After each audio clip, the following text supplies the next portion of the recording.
Hey there. Subscribe to my channel. And also press this bell icon.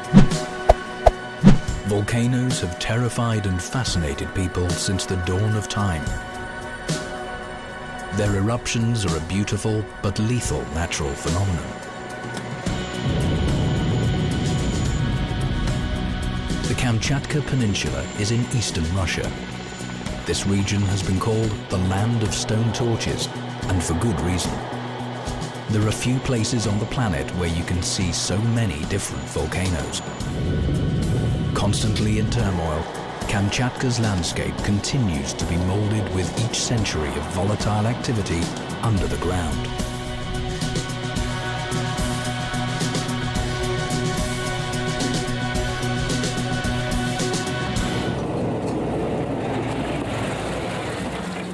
At Kamchatka, a climb up a volcano usually begins at a dirt track.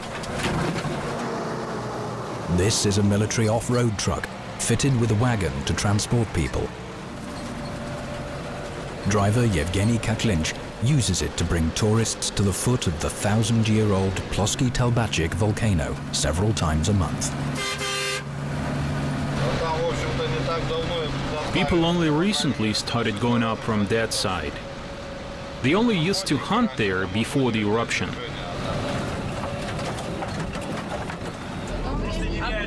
These people are just everyday tourists.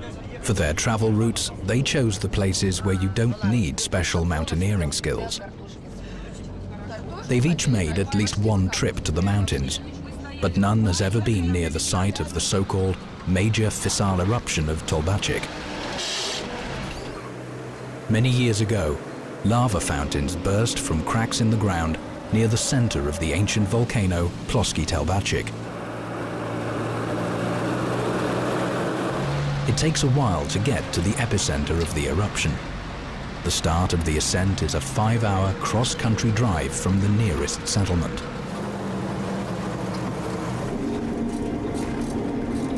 Several dozen kilometers away from where the lava broke through the surface, the dead forest begins. White, dry tree trunks dot the black volcanic slag. It's all a reminder of the destructive forces which volcanoes possess. Every tourist group is sure to make a quick stop here. From this point, the aim of their extreme hike is already visible. The twin stratified volcanoes Ostry and Plosky Telbachik sit on the horizon, covered with fog. There are several low-rising new volcanic cones nearby. Ash and slag from these craters have covered several kilometers of the surrounding area.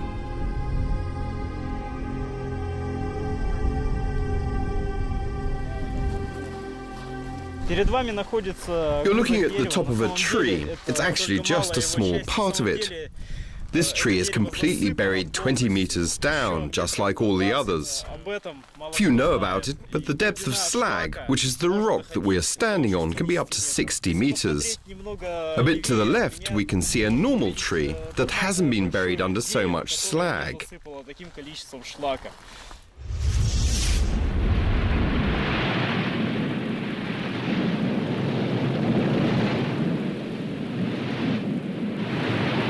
On the 6th of July 1975, fountains of lava began bursting from cracks in the crust 18 kilometers from the extinct crater of the Plosky Telbachik volcano, destroying everything in their way.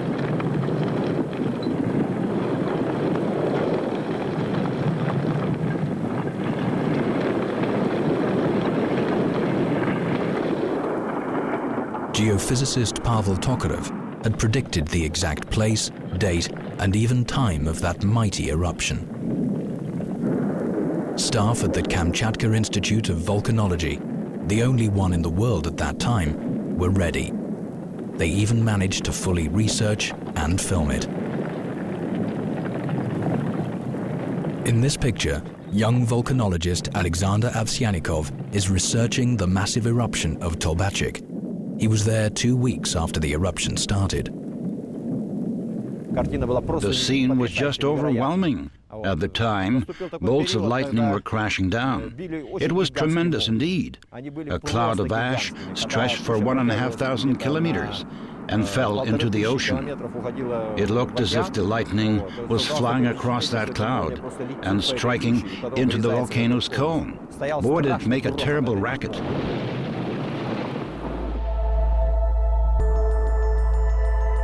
The biggest concentration of volcanoes is situated on the Pacific coast. 328 of them are active and form the Pacific Ring of Fire. Kamchatka is part of it. There are 29 volcanoes on the eastern coast of the peninsula. This peninsula has many volcanoes, as the subduction zone is located here. The oceanic plate is moving beneath the continental plate and gradually sliding inside. Naturally, the friction causes frequent earthquakes. Large in situ cracks and so-called weakened zones occur, allowing the magma to come up to the surface. The locals call this mud pot sculptor. A zone where one of the Earth's plates slides under another, which is known as subduction, is located deep below the mud pot. The magma melts mountain rocks, forming gas. On its way upwards, it heats water, mixes it with earth, and throws it out in the form of liquid clay. The sculptor is just one of the many fantastical features to be found in one of the world's oldest volcano calderas. It's located in the central part of Kamchatka's eastern volcanic belt. This gigantic crater cauldron is the caldera of the Uzon volcano. About 300,000 years ago, a 3-kilometer-high composite cone used to tower over a place of the present Uzon volcano. This stratovolcano crumbled after a series of powerful eruptions. The earth below the volcano gave under, forming a caldera. The average height of its cliffs is 400 meters, and the diameter is more than 12 kilometers. The Uzon caldera features unusual manifestations of modern volcanic activity. There are hundreds of boiling and bubbling whirlpools and mud pools here, small volcanic cones, hot lakes, and areas with steam, gas, and hot water jets breaking through the ground. All the hot lakes of the Uzon caldera are hostile to any advanced life forms, but they are populated by special types of algae which produce oxygen, making the water's surface bubble.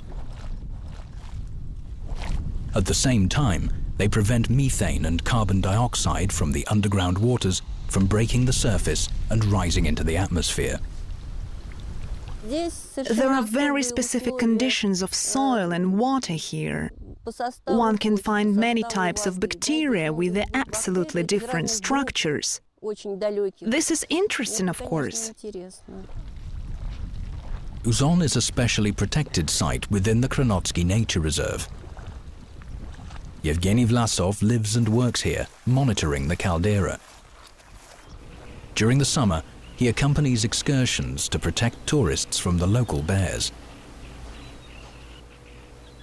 The bear trail goes north and reaches Lake Dalnia. This crater, filled with cold, clear water, is known as a maar. This one is about 1 kilometer in diameter. Its inner cliffs are quite steep, so there's barely any shoreline around the lake. Just a narrow black ring of ash, volcanic bombs, or masses of molten rock and scoria. Here's a piece of volcanic glass I found by the lake. It's very sharp. It's just the kind of thing that ancient people used to scrape animal skins with before iron and steel were invented. It's very sharp and very hard. This is a piece of hardened lava. The last time Uzon erupted was 40,000 years ago. This time hasn't been long enough for grass to cover the lava. 40,000 years is an ancient history. This group of tourists is exploring a new chapter in the history of Kamchatka's eruptions. One of their plans is to conquer 2 volcano cones near Ploski Telbacic. The unspoken rules of climbing volcanoes are quite simple. Follow your guide closely. Don't stretch the chain. If you cannot walk any further, everyone else descends along with you. Their aim is to reach the summit of the cone not far from the ancient volcano. We're about to start a difficult ascent. Don't walk too far from me, follow in each other's steps. Beware of sharp rocks that may slip from under your feet and cause serious injuries. In some instances, rocks have fallen from the slope above and hit people on the head. On occasion, the injuries have even been fatal. Each cone is about 1,500 meters above sea level. These are the so-called new Telbacic volcanoes. They appeared as a result of the eruption in 1975. Here was one of its 4 epicenters. From one of the cone tops, there's a good view of the crater and broad canals of thick, spurting lava.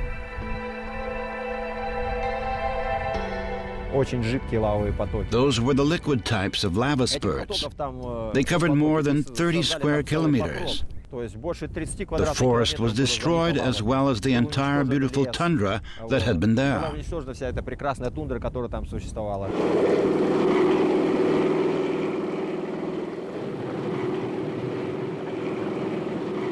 Three weeks after the eruption, one of the cones suddenly threw out a massive amount of lava.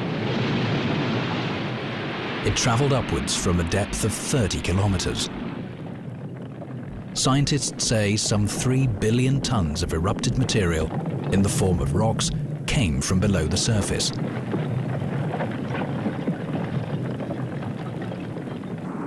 All the while, the molten pieces of lava, known as volcanic bombs, shot out from ruptures. Scientists had to carry out their research in extreme conditions.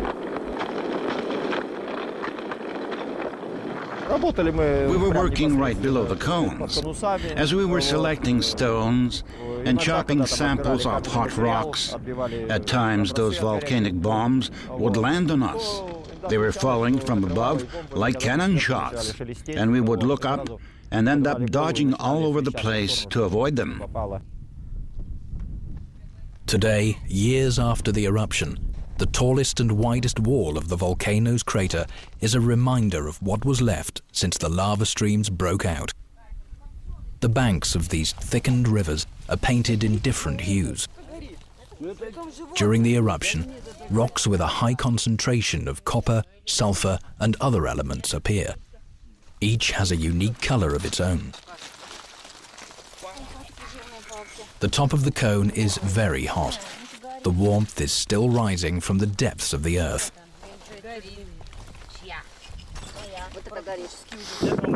We've brought these sticks here to set them on fire with the internal heat of this cone.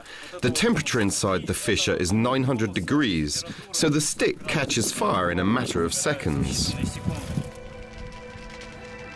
The first climb ends at sunset on the first day of the mountain trip. But there is a much longer, more difficult and interesting way to the summit of Ploski Telbacic's volcanic crater tomorrow.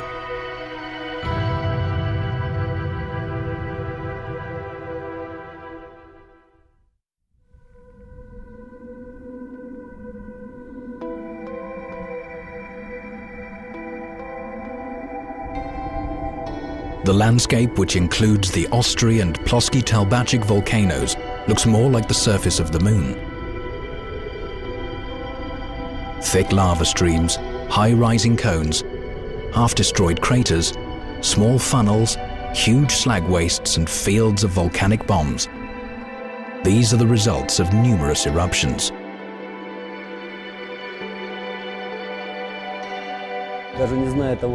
Of course, one can easily imagine that this landscape isn't part of the Earth, even if they don't know what happened on the Moon. At that time, in the mid-1960s, scientists had photos of the lunar surface. Therefore, Kamchatka was chosen as one of the testing areas for the first Soviet-made lunar rover. Perhaps there really wasn't a better place on the planet for testing that equipment. Volcanic slag is almost identical to the hard, sandy surface of the Moon. Just like there, the area has no bogs, forests or grass. But what it does have are numerous hills and hurdles. The first Moon rover, called Lunokhod 1, had 8 wide wheels. Their semi-spherical profile prevented the vehicle from sliding sideways when moving along a hill and increased its cross-country capacity. The so-called sudden hurdles, made of volcanic bonds, were placed in the way of the Moon rover. The test was successful, and the Lunokhod was sent to the Moon. The Moon rover's test ground provides magnificent views over the 2 volcanoes. The snowy, almost vertical Ostry Talbachik towers 3,682 meters above sea level. Nearby, the adjacent grey edge of Ploski Talbachik can be seen.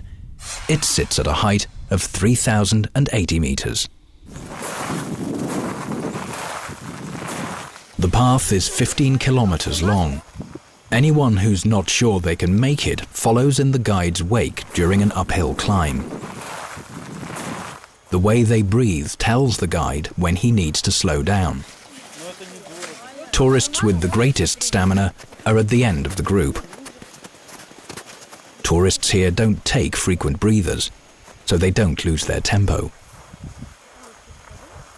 From a height of 2,000 meters, the panorama of the Great Talbachik fissure eruption comes into view. A chain of volcanic cones stretches to the horizon.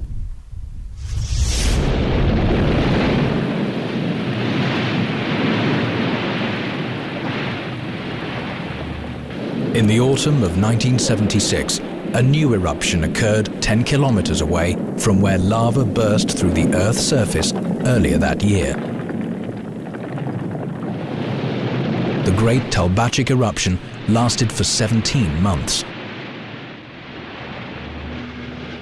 Mountains were formed and the terrain of a vast sector of the Kamchatka Peninsula changed.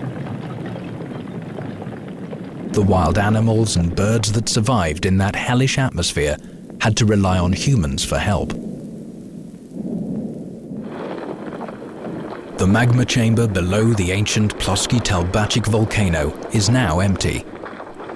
In this picture, it's clear to see its crater filled with a hot lava lake.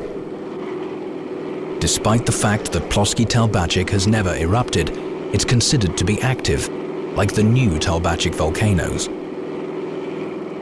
They are active volcanoes. This means they are either at the stage of eruption or they are displaying other types of action, for instance, so-called fumarole or thermal activity. Tourists flying to the famous Valley of Geysers by helicopter often see the fumarolic activities of local volcanoes. Fumaroles are ordinary streams of volcanic gas and steam. They burst out from volcanic hearths together with ash and particles of earth. The Valley of Geysers lies in the so-called zone of modern volcanism. Hundreds of years ago, lava burst out near this canyon, and 2 volcanoes emerged during the eruption. The Valley of Geysers is between them. The magma beneath still heats up layers of rock and water streams. Thermal energy cracks the ground, making curious forms of hydrothermal activity, like steam pits, potholes, or geysers, which are erupting boiling springs.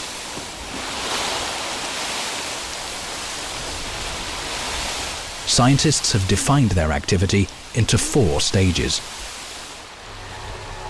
Hot boiling water from a water-bearing layer seeps into the geyser channel. It's then filled with boiling water, part of which begins to spill out. The geyser's rising main starts boiling. The steam bursts out. Hot water remains in the channel after the geyser's eruption, while the steam rises to the top.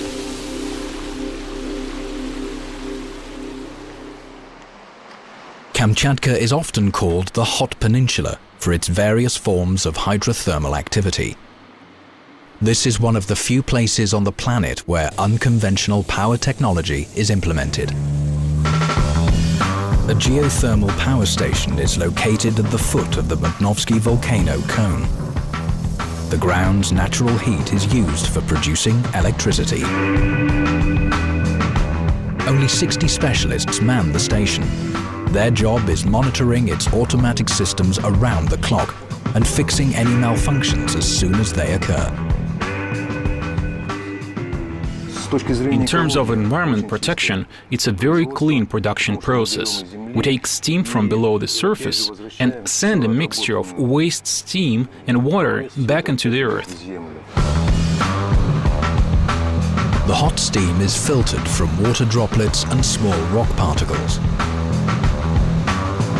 The hot, dry vapor gushes through at very high speed from the separator into the turbine and spins the rotor blades.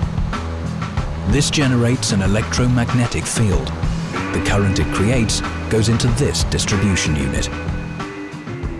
After all transformations, this equipment raises the electrical power produced from the geothermal steam energy up to 220 volts. Then it gets transmitted by power lines to consumers in the city.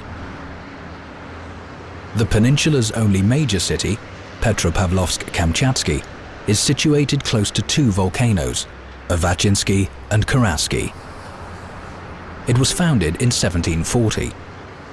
Scientists here predict the possibility of an earthquake of 7 or 8 points on the Richter scale with devastating effect. It could be triggered by Avachinsky's sudden eruption. The Avachinsky volcano has passed the stage of forming a caldera. A gigantic explosion occurred on its top some 30,000 years ago. The western part of Petropavlovsk-Kamchatsky stands on deposits left over by the blast on Avachinsky.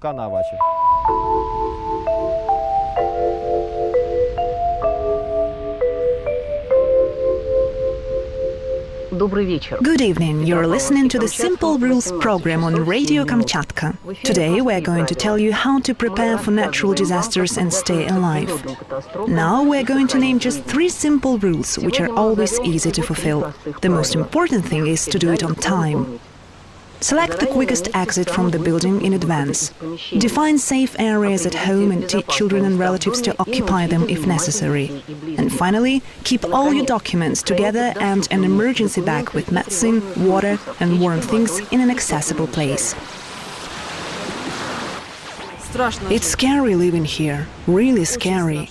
We always have our emergency bag ready. It hangs in the corridor.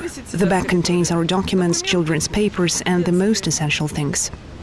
I still remember how we used to pack an emergency bag with documents and warm things. But my child doesn't know about it. We don't do this anymore. We've got used to it by now. Moreover, the foreign tourists come here, they like it. Volcanoes. It's good that they exist. It would have been worse if there hadn't been any volcanoes. In fact, volcanoes are great cleaners. They burn out all the negative energy reproduced by people.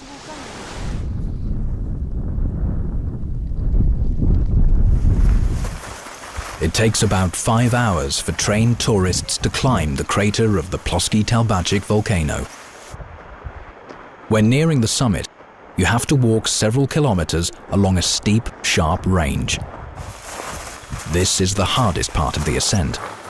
But the desire to see the crater drives people to walk onwards and upwards.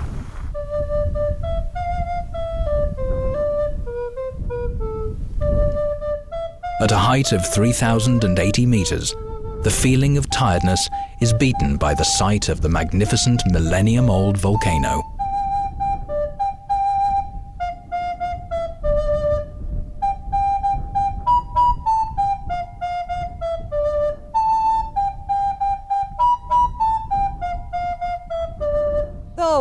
This hot journey was worth it.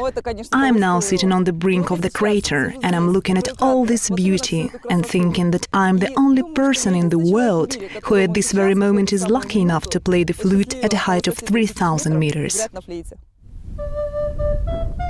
Everyone has their own answer as to why volcanoes attract people. Some try to overcome their fear and prove that they can withstand this challenge. Many enjoy an extreme trip. Others are simply curious and are brave enough to look inside one of nature's biggest and most destructive wonders.